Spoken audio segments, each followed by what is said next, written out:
Hello YouTube, in this video I'm going to teach you how to start training a neglected body part. It's something we've all been through. You train for a few years and you realize that one or many body parts you have are undertrained, undersized. And it's normal usually because the novice programs that you had to follow to actually build a base tend to not give much love to these body parts, and then you have to play catch up. And the more time you spend not training the body part, the longer you're going to have to play catch up. But the issue is, if there's one thing that we don't like is waiting. We don't like waiting to have something that we want it now. The issue is that with muscle hypertrophy, it doesn't work like that. So if you haven't trained, for example, your calves for 2 years, you will not be able to make up the lack of training in just 2 months. It's not possible. Why? Because it happens on a chronological basis. And that's the first thing you need to put in your head. You will not be able to make up for lost time by being more aggressive with volume and intensity. The only thing you're going to do is burn yourself. So what you need to take to heart right now is the fact that you accumulated a debt and now you're going to have to pay the debt. But the debt is going to be paid in efforts that you should have given at the very start, and time. It cannot just be effort, it cannot just be time, it needs to be both. Something that a lot of people have to with that type of issue is that they want the body part to grow, but they don't want to work it. And the best example, as I said before, is calves. Everyone wants bigger calves, everyone wants to work their calves, but no one works their calves. Why? It's boring. That's the reason why. It's not heavy lifting, it's not a cool movement pattern, it's calf raises. And who has time for that, right? No one, and that's the reason why everyone has small calves, me included. So that's another thing, is if you don't do the work, the body part is never going to grow. And it might sound stupid to say that, but a lot of people tend to not be able to actually understand this portion of the rhetoric because they tend to try and find excuses. So the excuses you hear are, I have bad genetic for that body part. You can't have bad genetic for a body part you never train, it's not possible. Or they'll say, well, I'm actually training the body part, but I'm doing it through compound movements. Understand that if a body part doesn't grow when you do compounds, you need to isolate it. People who can rely on compounds alone are gifted. If you can get big triceps off of close grip bench alone, good for you, but you are an anomaly. Most people will not get that. So get that out of your head too. It's not going to be an easy fix, it's not going to be a quick fix. You need to get after it and you're going to have to pay.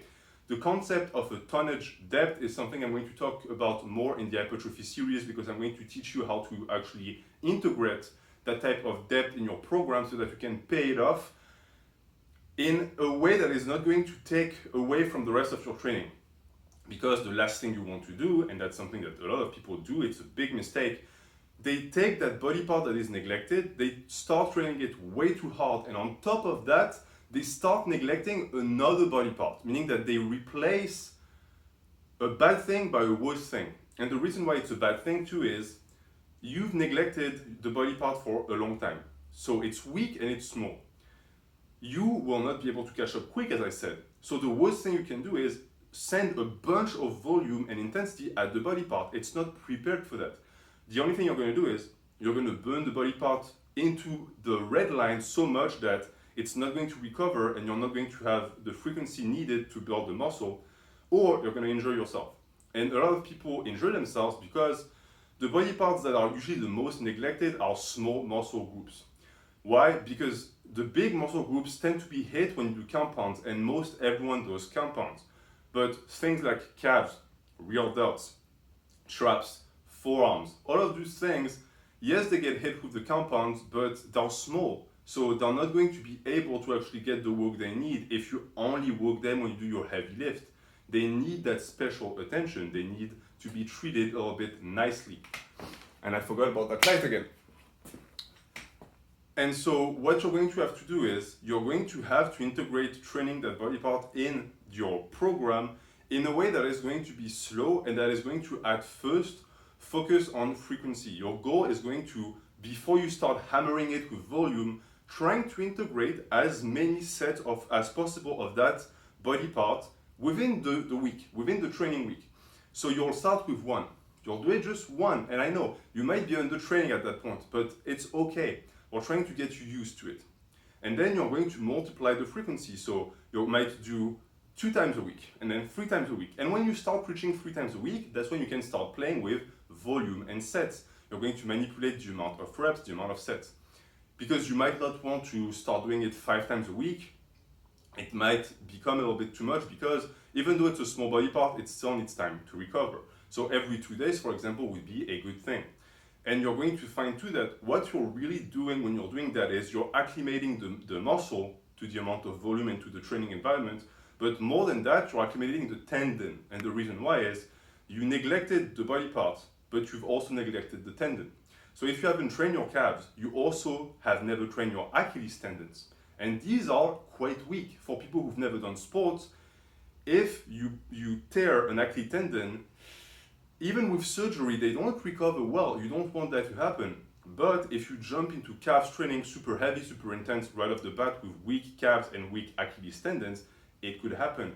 So you're going to notice that too. When you start training, yeah, the muscle is going to be tired, but you might feel that the tendon also gets tired very quickly, which tends to not happen, and it's something that we want to avoid.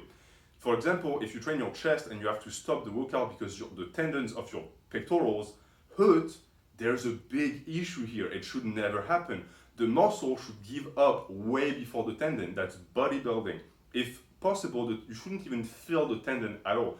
Having knee pain after squats, having lower back pain after deadlifts, this is the proof that you have either poor technique or that you are not controlling the intensity and volume, because you're pushing through muscular endurance and you're starting to hit the structure, and we want to leave the structure alone.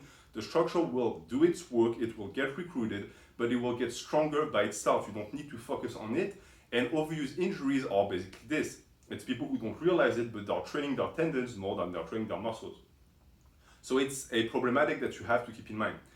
And I like to think about it in the sense of you owning, or rather owing the body something. You own the body, yes, but you also owe it, meaning that it's having a body is a right, but it's also a duty, it's a privilege. You need to take good care of it. And by not training it for large periods of time, you mistreated it. It was neglect. And now you have to pay it back. So it's a tonnage debt that needs to be paid back. But the thing with that debt is that you can't just pay it all at once. It doesn't work like that. You have to make your penitence by slowly giving volume to the body part. You're slowly, paying your dues to the body part.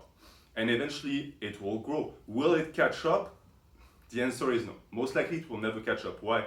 Because your other body parts that you never stopped training have so much, they accumulate so much tonnage that if you look at it on a graph, the small body parts will never catch up. And that's something you're going to have to live with. But it doesn't mean that the small body parts will always stay small. They'll get bigger, but they'll never become strong points. Unless you stop working the entirety of the body and you just focus on that body part, which I don't advise, they'll never catch up. So that's mostly what you need to keep in mind when you start training a neglected body part. You don't want to rush into it. You don't want to start throwing a ton of volume at it, because it's not only not going to work, it's going to be counterproductive. And I find that most people who complain about a body part being small are stuck in a purgatory cycle where they want to train the body part, so they're super hyped. They train it a ton, they get burnt out, then they get desperate, then they make excuse, I have bad genetics, blah, blah, blah. Then they get motivated again, they train it. That's not how you approach bodybuilding. That's not how you approach muscle training. And I'm going to leave you with that in the dark. Thank you and have a good day.